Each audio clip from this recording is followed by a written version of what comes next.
ইরানকে চাপে ফেলতে মধ্যপ্রাচ্যে পৌঁছেছে ৩,৫০০ মার্কিন মেরিন সেনা, যার বিপরীতে ইরান থেকে দেয়া হয়েছে কড়া হুঁশিয়ারি। মার্কিন সেনা ঢুকলে কফিনবন্দি হয়েই ফিরবে। ইরানের ওপর মার্কিন ইসরায়েলি হামলার 1 মাস পার হতেই মধ্যপ্রাচ্যে বড় ধরনের সামরিক শক্তি বাড়াচ্ছে যুক্তরাষ্ট্র। ইউনাইটেড স্টেটস সেন্ট্রাল কমান্ড জানিয়েছে প্রায় ৩,৫০০ মেরিন সেনা ও নাবিক ইতোমধ্যে এই অঞ্চলে পৌঁছেছে।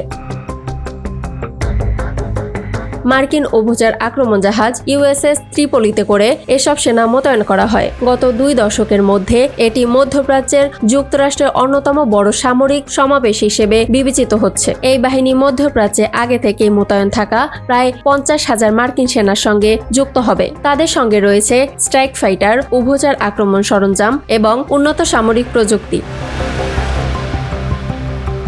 জাপানে অবস্থানরত 31তম মেরিন এক্সপিডিশনারি ইউনিটের সদস্যরা, যারা সম্প্রতি তাইওয়ানের আশেপাশে মহড়া চালাচ্ছিল, তাদেরকে দ্রুত মধ্যপ্রাচ্যে পাঠানো হয়েছে। এর পাশাপাশি ইউএসএস বক্সার সহ আরও কয়েকটি যুদ্ধ জাহাজ এবং অতিরিক্ত মেরিন ইউনিটকে সান ডিয়েগো থেকে মোতায়েনের নির্দেশ দেওয়া হয়েছে।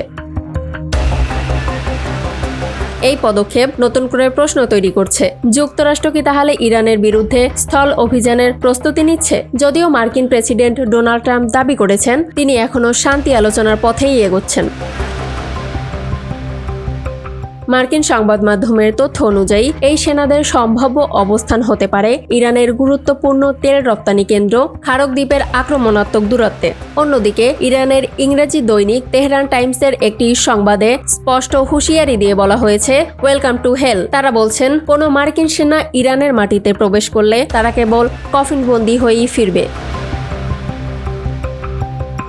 বিশ্লেষকদের মতে এই অতিরিক্ত সেনা মোতায়েন শুধু শক্তির প্রদর্শন নয়, বরং বড় ধরনের সামরিক প্রস্তুতির ইঙ্গিত হতে পারে। এতে মধ্যপ্রাচ্যের সংঘাত আরও বিস্তৃত হওয়ার আশঙ্কা বাড়ছে। সব মিলিয়ে মধ্যপ্রাচ্যের পরিস্থিতি এখন খুবই উত্তপ্ত। কূটনৈতিক সমাধান না এলে এই সংঘাত আরও ভয়াবহ রূপ নিতে পারে।